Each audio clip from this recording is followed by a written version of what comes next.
नमस्कार, आप देख रहे हैं न्यूज 18 अपडेट और आपके साथ मैं हूं विवेक।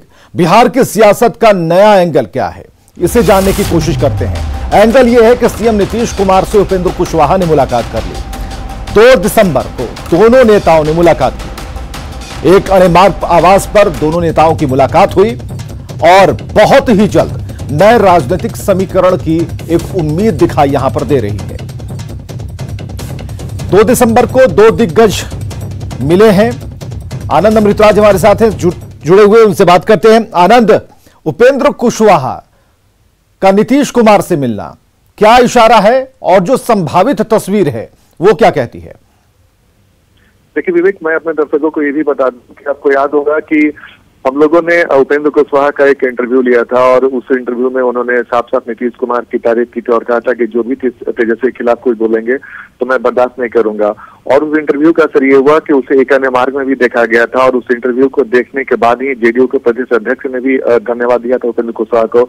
और उसी खबर को देखने के बाद नीतीश कुमार ने भी उपेंद्र कुशवाहा को फोन किया था और इसके लिए धन्यवाद दिया था, जिसे उपेंद्र कुशवाहा ने जब हमारे साथ बातचीत की थी उसके लिए उन्होंने धन्यवाद भी दिया था। उसके बाद 1 तारीख को कुशवाहा के पास नीतीश कुमार का फोन जाता है और उसके लिए वो धन्यवाद देते हैं और उनसे मिलने का आग्रह करते हैं। और ठीक 2 तारीख को उपेंद्र कुशवाहा फिर से एक बार एक अन्य मार्ग पहुंचते हैं और नीतीश कुमार से काफी गर्मजोशी से मुलाकात होती है। और मुलाकात, जो हमारे सूत्र बताते हैं कि मुलाकात बेहद अच्छी रही और बहुत जल्द आपको नए समीकरण देखने को मिल सकते हैं। सूत्र ये भी बताते हैं कि कई सारे ऐसे नेता जो शुरुआती दौर में जेडीयू के साथ नीतीश कुमार के करीबी रहे थे, उसमें से कई नेता किसी न किसी कारणवश पार्टी से बाहर चले गए। एक बार नीतीश कुमार की फिर से कोशिश है कि उन तमाम नेताओं को फिर से एक बार अपने साथ जोड़ा जाए और एक मजबूत गठबंधन बनाने की कोशिश करे, समीकरण बनाने की कोशिश करेगा। उसकी शुरुआत उपेंद्र कुशवाहा से शुरू हो चुकी है और बहुत जल्द उपेंद्र कुशवाहा नीतीश को मिलकर एक नए समीकरण को जन्म दे सकते हैं। बहुत बहुत शुक्रिया आनंद, हमसे बातचीत के लिए, तमाम जानकारियों के लिए।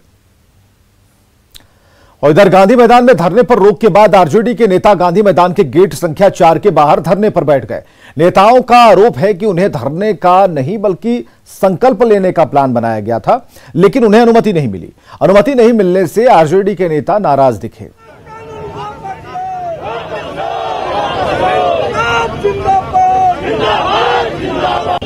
तो प्रशासन ने धरने की अनुमति नहीं दी। जिला प्रशासन ने कहा कि गांधी मैदान कोई धरना स्थल नहीं है, इसलिए यहां पर धरना नहीं होगा। जबकि दूसरी तस्वीर गेट नंबर 4 की है, जहां पर आरजेडी के जो नेता हैं वो बैठ गए, कार्यकर्ता बैठ गए और वही नारेबाजी उन्होंने शुरू कर दी।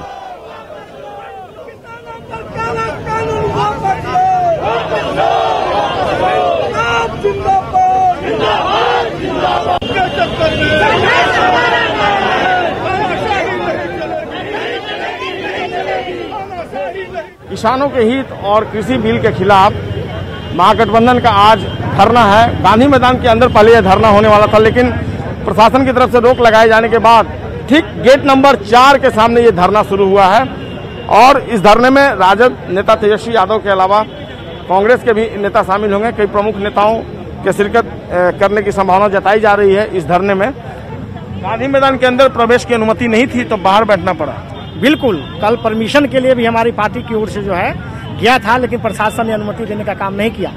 और मजिस्ट्रेट से रात बात भी हुई थी, हमारे कार्यालय के प्रभारी साहब को बात हुई थी और हम लोगों ने कह दिया था कि हम लोग गांधी जी के मूर्ति के समक्ष यह संकल्प लेंगे कि किसानों की लड़ाई जो पूरे देश में चल रहा है उसके समर्थन में हम लोग किसानों की लड़ाई को लड़ने का काम करेंगे।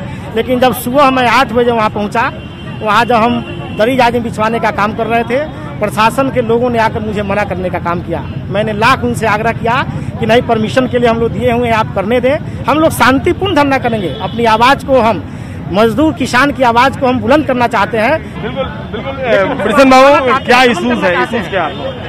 देखिए ना, ये जो धरना आप देख रहे हैं ये सरकार के तुगलकी फरमान के खिलाफ है। आज जो सही तरीका है परमिशन का, हम लोगों ने प्रशासन को लिखा था कि आज हम लोग ये किसान आंदोलन के समर्थन में हम लोग गांधी की मूर्ति पर माल्यार्पण करेंगे और वहाँ संकल्प लेंगे। और वहाँ धरना उड़ना का कोई प्रोग्राम नहीं था। ये एक सांकेतिक इसको कह सकते हैं कि हम लोगों ने माल्यार्पण और संकल्प का लिया था। इसको सरकार ने हम लोग को अलाउ नहीं किया, तो हम इसको तुगलकी फरमान मानते हैं। और ये हम मानते हैं कि जब आदमी कहीं कोई गलत करता है तो उसके मन में चोर बैठता है। और जब चूंकि हम लोग किसान आंदोलन पर ये संकल्प लेना चाहते थे, तो उनके मन में है कि वो जो मल्टीनेशनल को जो कृषि सेक्टर को सौंपना चाह रहे हैं, उनके मन में चोर घर कर गया है कि ये लगता है ये एक बड़ा आंदोलन देश में पकड़ेगा, और उसी के डर से उन लोगों ने हम लोगों को माल्यार्पण से रोका है। लेकिन जो इतना बड़ा अभी जो इश्यू कृषि आंदोलन का चल रहा है, ये रुकने वाला नहीं है। बिल्कुल। कैमरा पर्सन मनोज के साथ संजय कुमार, न्यूज़ 18 पटना।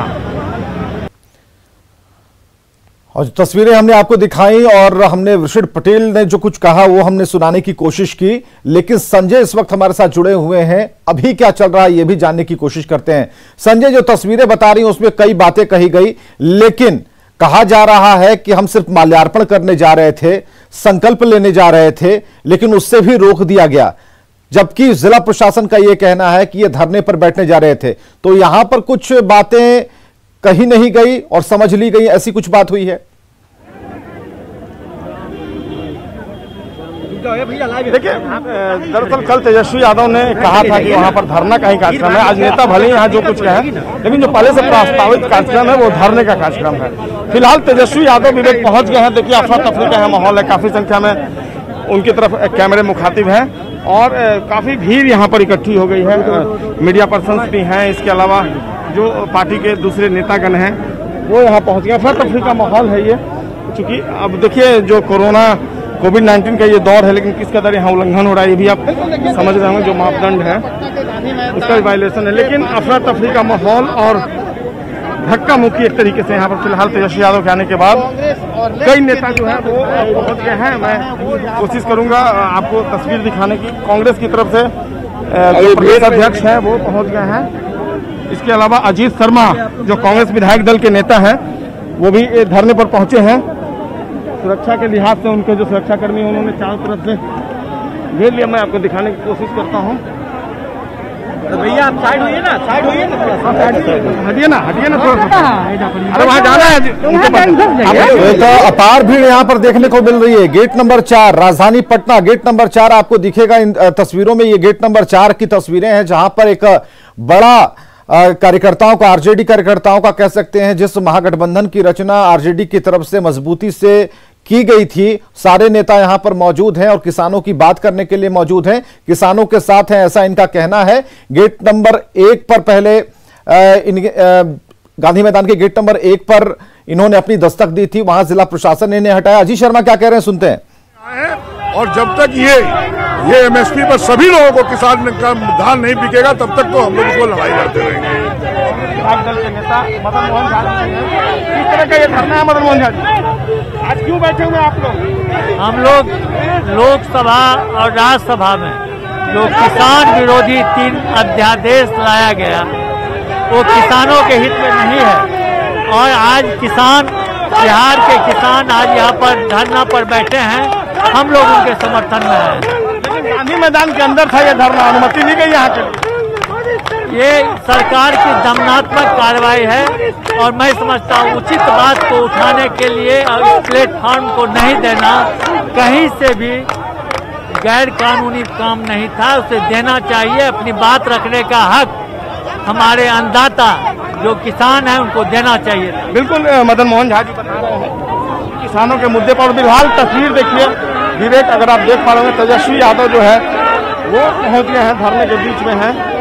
और तेजस्वी यादव को अगर आप देख पा रहे होंगे, तेजस्वी यादव सामने बैठे हुए हैं और उनके अगल बगल में जो पार्टी के वर्कर्स हैं वो हैं। अफरा तफरी का माहौल है, लेकिन फिलहाल ये धरना चलेगा और जैसे उनकी प्रतिक्रिया आएगी मैं आपको दिखा पाऊंगा। जी विवेक। बिल्कुल, गांधी मैदान के बाहर कई नेता जो हैं वो बैठ गए हैं 1 नंबर पर। जैसा कि हम बता रहे थे, संजय ने भी सुबह सुबह दिखाया कि 1 नंबर से प्रवेश करने की अनुमति नहीं मिली। ये कहा गया जिला प्रशासन की तरफ से कि ये धरना करने की जगह नहीं है, और इसके बाद तस्वीर बदल गई।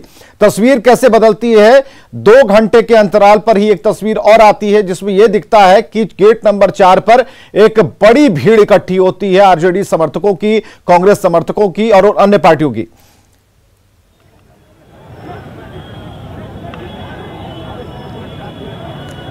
लेकिन इस बीच में संजय ये समझना बेहद जरूरी है कि जो लोग इकट्ठा यहां पर हुए हैं, जिनका जमावड़ा यहां लगा है, उन्हें इसके बारे में पता भी है। चलिए संकल्प ही मात्र है, लेकिन क्या उन्हें इस बारे में जानकारी है कि संकल्प का ये एंगल क्या कहता है, उनकी समझ में इस बात को लेकर क्या है, किसान आंदोलन क्या है और किसान आंदोलन के जरिए क्या करना चाहते हैं, जरा पूछ लीजिए। देखिए बिल्कुल मैं कोशिश करता हूं। सबसे बड़ी बात है कि अफरा तफरी का मामला, आप संकल्प की बात कर रहे हैं, लेकिन बार बार जो यहाँ पर माइक था उससे अनाउंस किया जाता कि ये धरना है और ये कोई प्रदर्शन नहीं है। यानी नेताओं में भी खुद कॉन्ट्राडिक्शन देखने को मिला। कोई इसको संकल्प कह रहा था, कोई कह रहा कि संकल्प सभा है, कोई कह रहा कि धरना है। लेकिन जो लोग हैं उनसे हम बात करते हैं। भाई साहब एक मिनट आएंगे, मैं बात करने की कोशिश करता हूँ। ये कहाँ आप लोग पहुँचे, क्या है यहाँ धरना है यहाँ पर कि किसान का आंदोलन चल रहा है। अभी तक कोई गृह मंत्री से लेकर प्रधानमंत्री को लगातार वार्ता किया जा रहा है, कोई वार्ता नहीं हो रहा है। प्रधानमंत्री खुद पहल नहीं कर रहे हैं। धरना पहले से तय था, धरना तय था और इस प्रशासन का देखिए लापरवाही है। इस तरह की लापरवाही नहीं चलेगा। चलिए संजय, अब एक बार फिर आपके पास आएंगे। लोगों की समझ में बस यही है कि केंद्र कुछ कर नहीं रहा है, लेकिन किस मामले में क्या कर रहा है, नहीं कर रहा, क्या वार्ता हो रही है, किस लेवल पर बातचीत हो रही है, इसके बारे में भी उन्हें पता नहीं। आपके पास एक बार फिर हम आएंगे। इधर रांची के रिम्स में इलाजरत आरजेडी अध्यक्ष लालू प्रसाद के बारे में खबर है कि इस मामले में झारखंड हाईकोर्ट ने सरकार से कई सवाल पूछ दिए हैं। लालू प्रसाद को रिम्स पेइंग वार्ड से केली बंगला और फिर वहां से पेइंग वार्ड शिफ्ट किया गया। इस पर हाईकोर्ट ने नाराजगी जताई, पूछा कि आखिर किसके फैसले से लालू प्रसाद को शिफ्ट किया जाता रहा। साथ ही कोर्ट ने पूछा कि ये कैदी से लोग बड़ी आसानी से मिल लेते हैं, इसके लिए जिम्मेदार कौन है। लालू को मिलने वाली सेवादार की सुविधा पर कोर्ट ने जानकारी मांगी और इस संबंध में भी राज्य सरकार को रिपोर्ट दाखिल करने को कहा गया है। और इस पूरे मामले की अगली सुनवाई 18 दिसंबर को होगी। जेल प्रशासन और रिम्स की ओर से जेल मैनुअल के उल्लंघन मामले में जवाब दाखिल से कोर्ट ने असंतुष्टि दिखाई और अगली सुनवाई से पहले बिंदुवार जवाब तैयार कर उसे दाखिल करने का निर्देश दिया है। ये मामला है जिसमें एक कन्विक्ट हैं चारा घोटाला में लालू प्रसाद जी। आरोप लगाया गया पिटीशन में कि वहाँ जहाँ इनको शिफ्ट किया गया है केली बंगला, उस समय, आजकल तो रिम्स में शिफ्ट कर दिया गया। एलिगेशन है कि ये गलत किया गया, स्पेशल ट्रीटमेंट उनको मिल रहा है। ये सब एलिगेशन लगा के PIL फाइल हुआ। आज उसकी सुनवाई हुई और माननीय न्यायालय ने सरकार को, झारखंड सरकार को आदेश दिया, आप इसका जवाब फाइल करिए। कि जब से हेमंत सरकार बनी है वो अपनी सरकार को बनाए रखने के लिए और गठबंधन धर्म निभाने के लिए इस प्रकार का अराजकता वाला काम कर रहे हैं। और एक कल्पित को या आरोपित आदमी को इस प्रकार से सुख सुविधा देना कहीं ना कहीं ये संवाद देता है कि वो उनकी सरकार कहीं ना कहीं अपराधियों को संरक्षण देने वाली है और कहीं ना कहीं अराजकता का माहौल बना रहा है। 2018 में डॉक्टरों के एक दल ने उनकी जांच की और उस चिकित्सीय जांच के आधार पर उनको रिम्स शिफ्ट किया गया। तो भाई 2 वर्ष हो गए, क्या 2 वर्ष में लालू जी का रोग अगर ठीक नहीं हो रहा है, इसीलिए हम अनुरोध करते हैं कि भाई जेल प्रशासन को और झारखंड सरकार को राजनीतिक कोरोना से जो पीड़ित व्यक्ति हो, उससे बेहतर होता कि इनको आप तिहाड़ जेल भेज देते। इधर समस्तीपुर स्टेशन पर ITI की परीक्षा देकर लौट रहे छात्रों ने बीती रात हंगामा किया और इसके बाद छात्रों को नियंत्रित करने के लिए RPF के जवानों ने हल्का बल प्रयोग किया। उन्हें मौके से खदेड़ा गया। छात्र मधुबनी जिले से ITI की परीक्षा देकर बेगूसराय लौट रहे थे। अचानक स्टेशन पर फतेहपुर ताज काउंटर पर ट्रेनों की जानकारी लेने के लिए छात्रों की भीड़ बढ़ गई। काउंटर पर कर्मचारी के नहीं होने से नाराज छात्रों ने हंगामा शुरू कर दिया। मौके पर पहुंचे RPF और GRP के जवानों ने पहले छात्रों को समझाया। जब छात्रों नहीं माने तो RPF ने बल प्रयोग किया।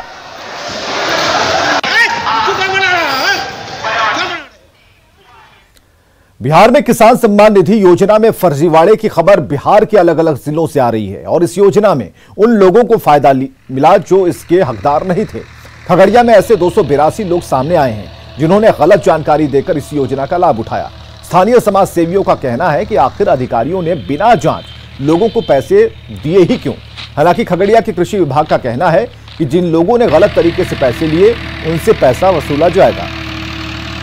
इतना लोगों को अयोग्य सूची कैसे हो गया? इतना लोगों को किसान का अयोग्य, आखिर उसका कोई जांच पदाधिकारी नहीं किए, वहां जाके देखे नहीं, तब ना इतना लोग अयोग्य लोगों को किसान सम्मान निधि का की राशि मिली। ये मामला है जो आयकर रिटर्न भरते थे उनको लाभ नहीं देना था, लेकिन कुछ किसान जो ऐसे हैं व्यापारी वर्ग हैं, कुछ सेवानिवृत्त हुए हैं, वो भी इस योजना का लाभ ले रहे हैं। तो अब जो सूची आई है 282 किसानों का, उसको राशि 2000 लिए हैं, 6000, 3 किस्त 4 किस्त, वो भारत कोष में जमा कर देना, उसका अकाउंट बंद। सीतामढ़ी के रून्नी सैदपुर प्रखंड कार्यालय में उस वक्त अफरा तफरी की स्थिति उत्पन्न हो गई जब अचानक सैकड़ों लोग राशन कार्ड बनवाने को लेकर इकट्ठा हो गए। कोरोना महामारी के दौरान ये नजारा हैरान करने वाला है। पहले राशन कार्ड बनवाने की होड़ में लोग आपस में ही झगड़ गए।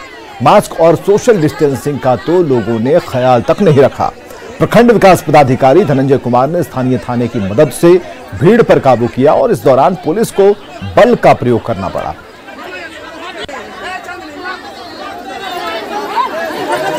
काफ़ी कोशिश की कि लाइन में लोग दे राशन कार्ड, लेकिन लोग नहीं दे पाए। लेकिन हम लोग थाना की मदद से, प्रशासन की मदद से उसको हम लोग ने लाइनअप किया और अब सब व्यवस्था सही है। अब हमने रोस्टर निकाल दिया पंचायत वाइज, अब पंचायत के अनुसार सबका होगा इस महीने कौन से दिन को कौन सी पंचायत का राशन कार्ड जमा। झारखंड समेत देश के दूसरे राज्यों में कोरोना का संक्रमण लगातार बढ़ रहा है और इसके बावजूद लोग मास्क पहने बगैर घरों से बेधड़क निकल रहे हैं, जो अपनों के साथ दूसरों के लिए खतरा पैदा कर रहे हैं।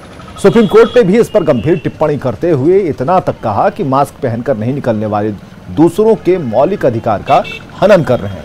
राजधानी रांची के बिरसा चौक में कुछ ऐसे ही नजारा देखने को मिला, जहां लोग बिना मास्क के देखने को नजर आए और उन पर 500 रुपए फाइन का भी कोई असर नहीं दिखा।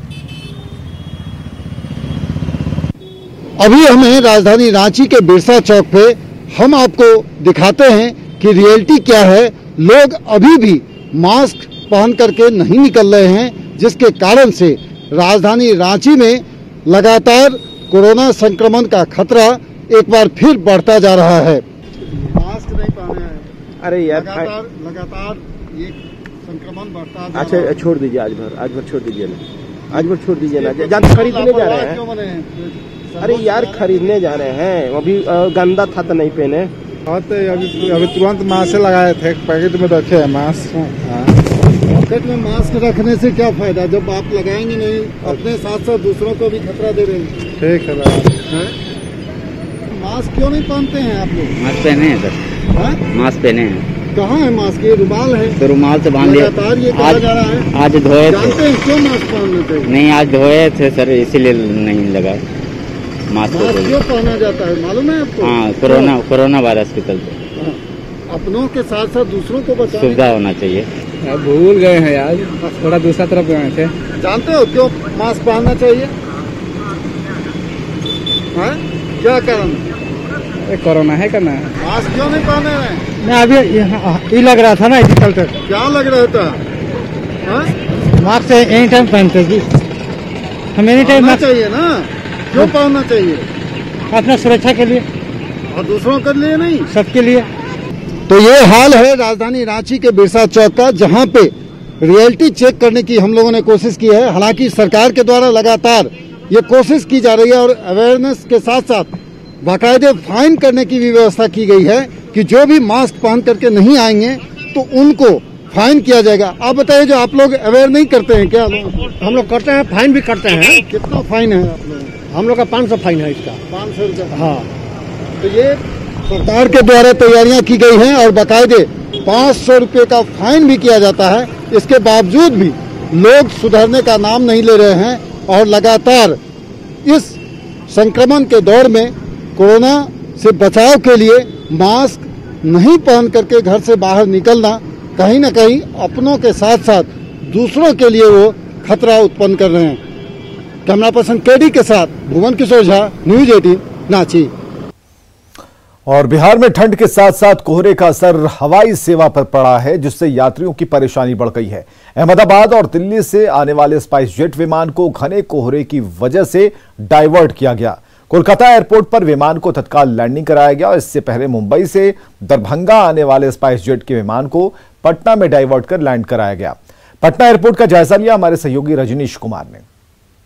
बिहार में पिछले 2 दिनों से घने कोहरे छाए रहने की वजह से रेल सेवा के साथ साथ अब हवाई सेवा पर भी असर पड़ता हुआ नजर आ रहा है। स्पाइस जेट के 2 विमान को आज भी डाइवर्ट किया गया है और पटना आने की वजह कोलकाता में ही लैंडिंग कराया गया है। इस वक्त आपको हम पटना एयरपोर्ट की तस्वीर दिखा पा रहे हैं।